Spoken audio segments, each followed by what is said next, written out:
You're on. For coming today.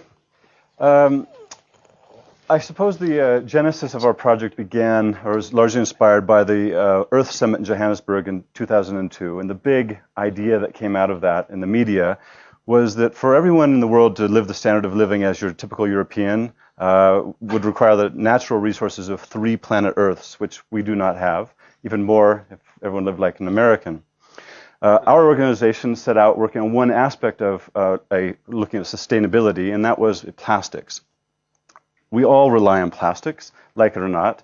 The question is, one problem with that is that the plastics we're currently using, made from petrochemicals, come from a finite resource, do not degrade, and effectively leave a legacy of waste. But is there an alternative? Could we make plastics from a renewable resource, from a material that would go back to nature, and therefore address this dilemma that we have of wanting a substance that's not necessarily good for the planet? Well, as you can imagine, I'm leading to a rhetorical question. We have that product in my hand. It's a bottle made from a plastic made from plants. In this case, it's made from corn sugar, or it's a carbohydrate, but it could be made from any carbohydrate, potatoes, beetroot, agricultural waste, or biomass. So there's no need for it to compete with human food stocks. How effectively it works is the starch in the sugars. The starch is converted to sugar. That is fermented down to lactic acid, a material in our bodies already. That is polymerized into a material, plastic, that we would normally think of as in bottles. And then that can go back to nature through a reverse process. What does the green community think of this? Well, the green community generally would like us to reduce our consumption overall, and so probably don't look at any plastic as optimal. However, given the options, they do see bioplastics, biopolymers, as the best available option. So with that in mind, and the effective endorsement of the green community, you would think it would be an obvious choice. So why hasn't it taken off? What are the obstacles that we're facing? Well, one of them is cost. There's no doubt that any new innovation is going to have a higher cost than an entrenched incumbent product. But the reality, if you look into the future, is that these costs will go down over time and actually get to a point of parity.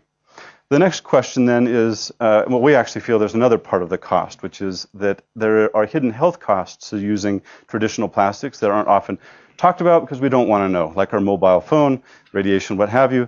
But if you included that, possibly the real cost even today would favor biopolymers.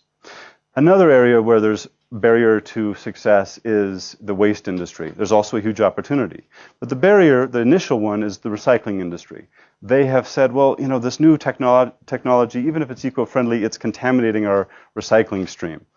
But we feel that's actually a bit of a smokescreen, not in totally the reality. The truth is that all new modern recycling systems are using a infrared sorting technology that can easily separate the various plastics.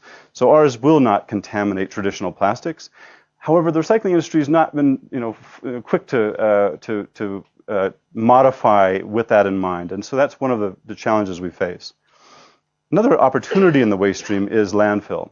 Most landfill waste is organic and could be composted. If we added bioplastics, which can also be composted to that, we actually are looking at a monumental solution to a major global problem, which is landfills. But perhaps the most exciting opportunity with bioplastics is something called anaerobic digestion or biodigestion.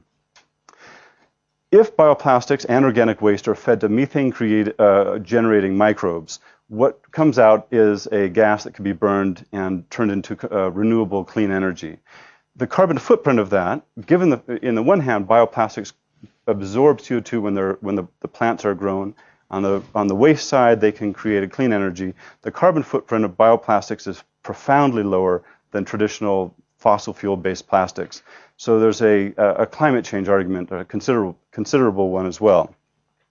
So what do we need to do to get there? Well, effectively, we're looking at the real challenge is we have an eco-friendly product going into against an incumbent industry, and we have barriers to succeed. In our case, it's recycling. We feel there's a major role for government, in particular getting government to encourage the recycling industry to accept new eco-friendly plastics. And then this comes back to the fundamental question at the start about, do we want a sustainable future? Is it worth fighting for? And our sense is, all the advantages we've laid out on the biopolymer side make an environmental case, but perhaps the real question should be posed to the next generation that will be living with the decisions we make.